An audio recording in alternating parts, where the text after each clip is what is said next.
नमस्कार दोस्तों, सावन चल रहा है तो चलिए आज मैं आपको सुनाती हूँ सावन सोमवार की व्रत कथा। हिंदू धर्म के लोगों के लिए सावन महीने का बड़ा महत्व है। इस महीने भगवान शिव की विशेष पूजा अर्चना की जाती है। इस महीने पड़ने वाले सोमवार व्रत का भी काफी महत्व माना जाता है। शिव पुराण के अनुसार जो व्यक्ति सावन सोमवार के व्रत रखता है, भगवान शिव उसकी सारी मनोकामनाएं पूर्ण करते हैं। कोई भी उपवास बिना व्रत कथा के अधूरा माना जाता है। चलिए सुनाती हूँ आपको सावन सोमवार की पवित्र कथा। प्राचीन समय की बात है, एक साहूकार था जो भगवान शिव का भक्त था। उसके पास धन धान्य की कोई कमी नहीं थी, लेकिन संतान न होने के कारण वो बहुत परेशान रहता था और इसी कामना को लेकर शिव जी के मंदिर रोजाना दीपक जलाता था और उसकी भक्ति करता था। उसके भक्ति भाव को देखकर एक दिन माता पार्वती ने शिव जी से कहा कि प्रभु, यह साहूकार आपका अनन्य भक्त है, इसकी मनोकामना की पूर्ति करें। भगवान शिव जी बोले, हे पार्वती, इस साहूकार के पास पुत्र नहीं है, जिसके कारण वह दुखी रहता है। माता पार्वती ने आग्रह किया कि हे ईश्वर, कृपा करके आप इसे पुत्र रत्न का वरदान दे दीजिए।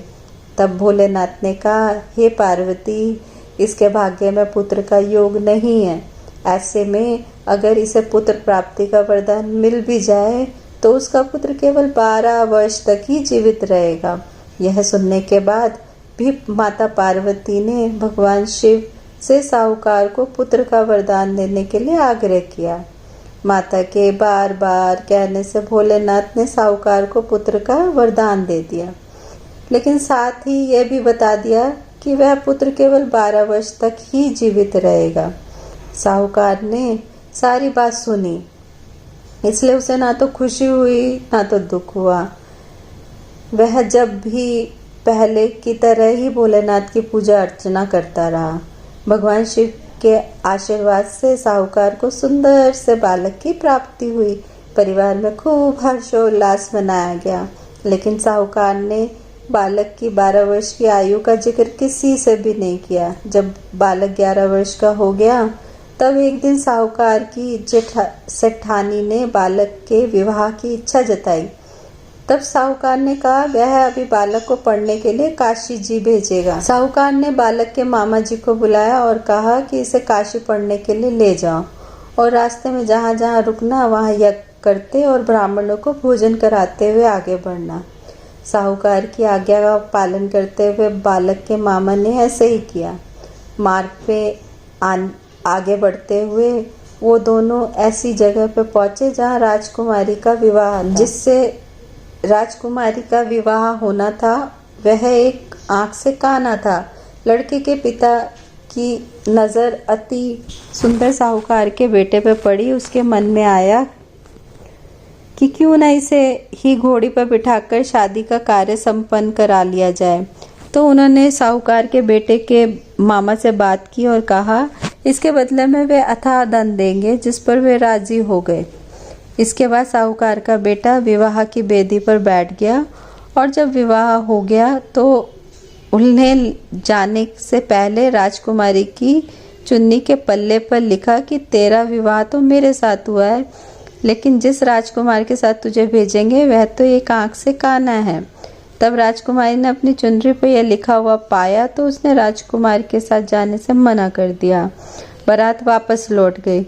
उधर मामा और भांजे काशी पहुंच गए थे। एक दिन मामा ने यज्ञ रचा रखा था और भांजा बहुत देर तक बाहर नहीं आया। तब मामा ने अंदर जाके देखा कि उसके भांजे की मृत्यु हो चुकी है। वह बहुत परेशान हो गया, लेकिन सोचा कि अभी रोना पिटना मचाया तो ब्राह्मण चले जाएंगे। उसने यज्ञ का कार्य पूरा किया, फिर भांजे के जाने के दुख में रोना पिटने लगा। उसी समय शिव पार्वती उधर से जा रहे थे तो माता पार्वती ने शिव जी से पूछा, प्रभु ये कौन रो रहा है?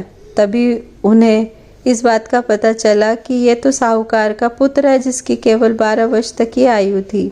तब माता पार्वती कहती है, हे स्वामी, इसे जीवित कर दीजिए, अन्यथा रोते रोते इसके माता पिता के प्राण ही निकल जाएंगे। माता पार्वती के बार बार आग्रह करने पर भोलेनाथ ने उन्हें जीवन दान दे दिया। लड़का ओम नमः शिवाय करते हुए उठा। मामा भांजे दोनों ने ईश्वर को धन्यवाद दिया और अब ये दोनों अपनी नगरी की ओर लौटने लगे। लौटते ही रास्ते में वही नगर पड़ा जहाँ राजकुमारी ने उन्हें पहचान लिया था। तब राजा ने राजकुमारी को साहूकार के बेटे के साथ बहुत सारे धन धान्य के साथ विदा किया। उधर बालक के माता और पिता छत पे बैठे थे। उन्होंने ये प्रण ले लिया था यदि उनका पुत्र सकुशल ना लौटा तो वे छत से कूदकर अपना जीवन त्याग देंगे। तभी लड़के के मामा ने आके साहूकार के बेटे और बहू के आने का समाचार सुनाया। समाचार सुन के दोनों बहुत प्रसन्न हुए। उन्होंने बेटे बहू का स्वागत किया। शिव जी ने साहूकार को सपने में दर्शन देकर कहा, तुम्हारे पूजन से मैं प्रसन्न हुआ। इसी प्रकार जो भी व्यक्ति इस कथा को पढ़ेगा या सुनेगा उसकी सारी परेशानियां दूर हो जाएगी और मनोवांछित फल की प्राप्ति होगी। आपने मेरी कहानी को इतने ध्यान से सुना उसके लिए धन्यवाद। फिर आती हूँ एक नए टॉपिक के साथ। तब तक के लिए नमस्कार।